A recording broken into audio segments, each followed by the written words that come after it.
If you don't see that I have enough on my plate, I don't know what to say.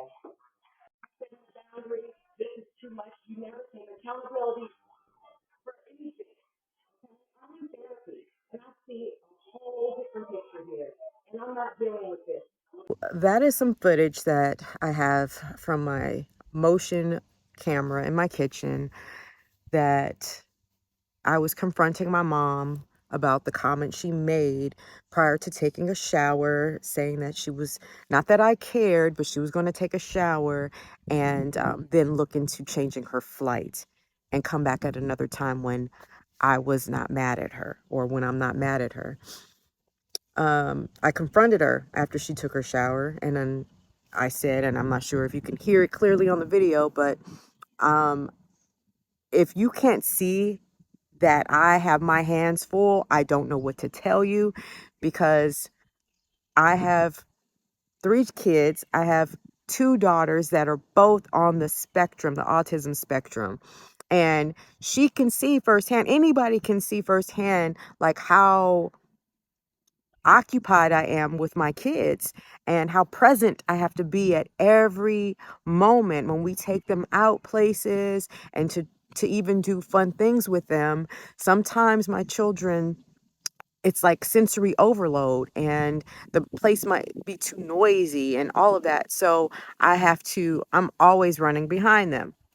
Now, we had already had a day out with them, and it was very, tiresome, but my mom was making this stuff about her, and she made that comment, which really upset me, because it's like, we don't live in the same state. We live in New York, and you're coming here to visit your grandchildren, but you're over here making shit about you.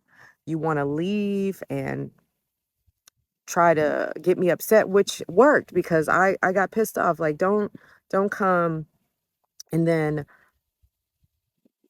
provoke me, because you're going to get under my skin, especially when it comes to my kids. So anyway, I went off and I told her, like, you know what? You don't have to come back. I have boundaries. Like, you keep crossing these boundaries that I clearly need to have boundaries with her. And, people that have narcissistic traits and personalities, they don't like you setting boundaries. They're always going to try to find ways to overstep, and because they need to be in control, they need to control everything. And I think the main thing that she was pissed about was that she did not get her way. My dad made it to my son's graduation. I didn't lean to side with her and make it about her comfort level of his presence, whether he was there or not. I am not proud of reacting to being poked and provoked, but my mom really upset me, you guys, like, because this has been a battle, a struggle. That's something that I had to deal with growing up. Like, I always felt like I needed to choose to make her comfortable in anything that it came to celebrating me. Like, when I graduated from college, when I graduated middle school, high school, like, I felt like I had to, let's go eat, just go eat with mom. Like, we couldn't invite our dad to things like that, but I gotta only speak for myself, but I could not invite my dad to anything. And it sucks, it's, the kid shouldn't be put in the middle.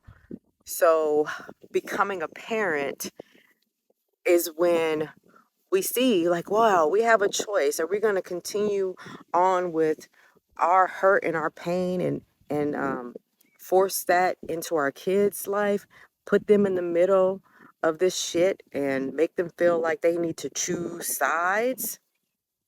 And as much as I express that, I feel like I need to choose sides. I feel like I need to choose sides. My mom's like, "No, you don't. Like, I don't want that for you. Yeah, you can have a relationship with your dad, but it was like, on whose terms? Like, I gotta do it in private. I gotta do it completely separate. I got to have what, 2 fucking weddings to have people celebrate it. I have to have 2 of everything. That's exhausting. Nobody has the time for that. And even like with my kids, am I supposed to have 2 separate graduation meals for my children when they graduate and move on up? Are they supposed to have 2 separate ceremonies too to appease their grandmother? How ridiculous does that sound? I went off completely. It was like I blew a gasket. Afterwards, I felt 10 pounds lighter for being able to let her know what I've been feeling, what has hurt me, and all that. But she was calling me crazy. She was telling me I was crazy. And then I'm not proud that this argument took place in front of my daughters. My son was downstairs in another room. However, he could kind of hear that there was something going on. And I apologized to my kids because my daughter heard me say a curse word. And she's like, "Oh, mommy, you cursed at grandma." And then my mom was like, "Yeah, she's cursing at grandma." And I was like, "You shut up. Shut up. Do not play the victim. Do not talk to my child. Do not say anything, because you're over here provoking me." And she's like, "Oh, you're crazy. You're crazy." I said, "Yes, thanks to you. Thank you. Thank you for making me crazy.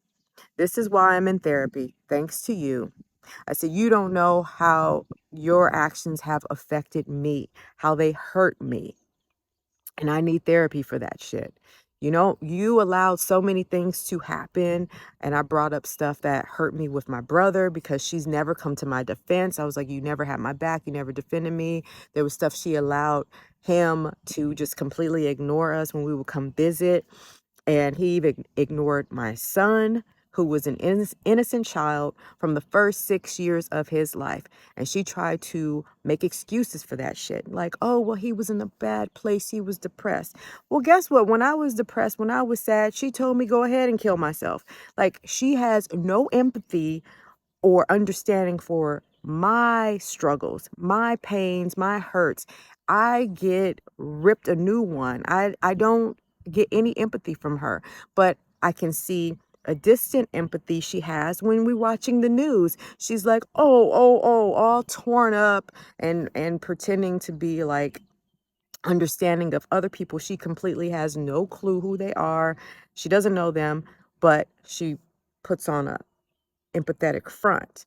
But if I'm expressing myself, it's like, well, I I don't know where you're getting these memories from, and I don't know. There's something wrong with your memory. But I was like, you know what? I pride myself on having a good memory. If I have had to memorize lines, I've had to memorize so much choreography. I had to memorize a lot of shit in school. So I'm like, I have a damn good memory.